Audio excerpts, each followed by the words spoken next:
Decisions about living after 60 get made very quickly and sometimes without a lot of thought. What I'm referring to is each day presents something to you, a path that you get to walk. And depending on how you decide to engage with that path is important. And therefore your perception outside in, your perspective inside out, your point of view, your integration of those two elements, they're important. And a word that pops in quite often is transition. And I think of it this way. There's change that's around us. It comes at us. It is impacting us. And how we transition is our response to that change. And therefore, there are three broad types of transition. Transaction. Keep taking the same action as you've always taken. It works. Sometimes that's what you need to do. Transformation. Shift the form of what you're doing and get involved in something else, something that frames up, imagine something that moves you along in a different way. Then there's transcendence. Oh, I like this one. It's that sense of sending you somewhere where you don't quite know where you're going, but you trust yourself and what's going on to walk that path. What's unfolding here is I just want to show you a perspective of walking. If you were Georgia, the dog that I walk with, you've met Georgia and you'll see her in the framing here. What does life look like for her? And what's happening? What does she see? Versus what we as humans standing and walking see. She's on her four legs. What's she seeing? And being with nature, I thought that I would just share her perspective today. The path.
Now, as a fun activity, grab a piece of paper and a pen, pencil, or if you've got your computer, open it up so you've got a blank page there.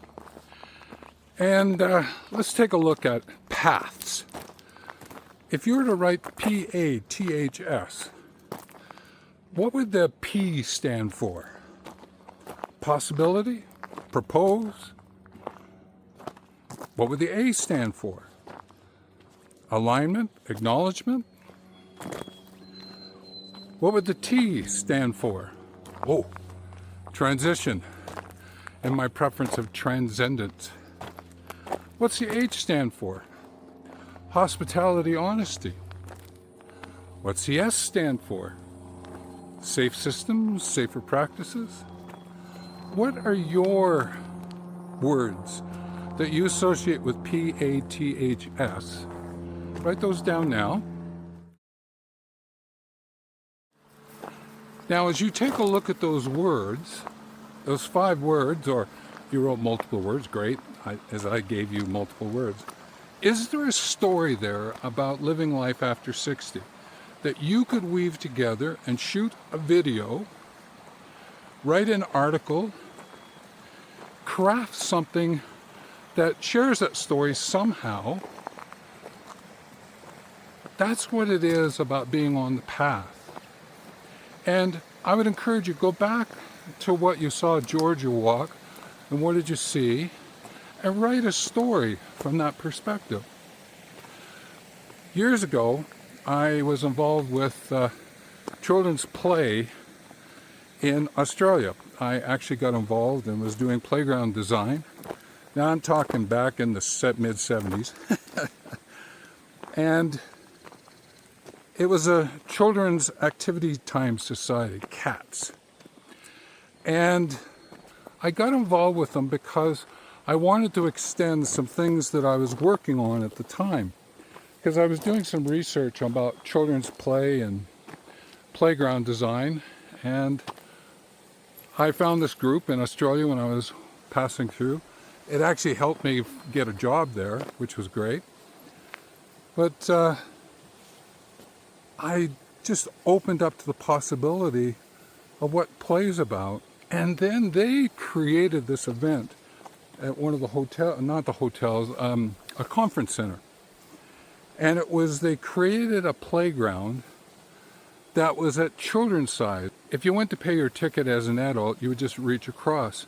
In this case, you had to reach up to pay, and someone would look down and give you your money in return. When you walk through the door was sort of like 2 times, 3 times the size. And what it did was it gave you a sense of, well, how are children interacting with their environment? Interacting with nature, if you wanted to extend it. So how are you interacting using words like paths to create stories? Even walking with nature, like Georgia is seeing it from a different perspective. I'm asking you to get into that creative process, get into the beyond transactional, into transformational, and if you can, get into the transcendence. And just enjoy what's there. Now, you can go back into your own life. Where's something that you seen, felt that you want to bring forward? Or challenge yourself to find something that's going to happen in the near future that you could go, oh, I can get this into my creative process. I can do something like this. And let us know down below what it is to get involved with, or what you're doing here to contribute. Now, if you've shot a video and you've got a YouTube channel and you want to put it up over here, great. That way we can learn together. That's always helpful. So give it a go. Really push that whole sense of creative process a little bit. And if you can do it through a walk in nature like I've done today, and just shooting some raw video and just then putting it together, then do so. That is a wonderful way to actually experience. As I'm standing here right now, there's a beaver pond. And it's really great to be able to go, oh, look at the magic of the beaver pond. Now, some people may not see the magic. I get that. but I see the magic. Oh, there's a story here, is there not? What would your story be of this beaver pond dam? So your thoughts are certainly appreciated, and you can drop some comments down below. It's always great to hear from you. Also, if you've got any questions for me, drop them down below, and if they're something I can answer in a short video, I will. Or if I need to sort of save some of them up to be able to shoot one of those Q&A videos, I will do so as well. I encourage you to subscribe and share. That's always wonderful. And at any time, and in all times, always and in all ways, take care.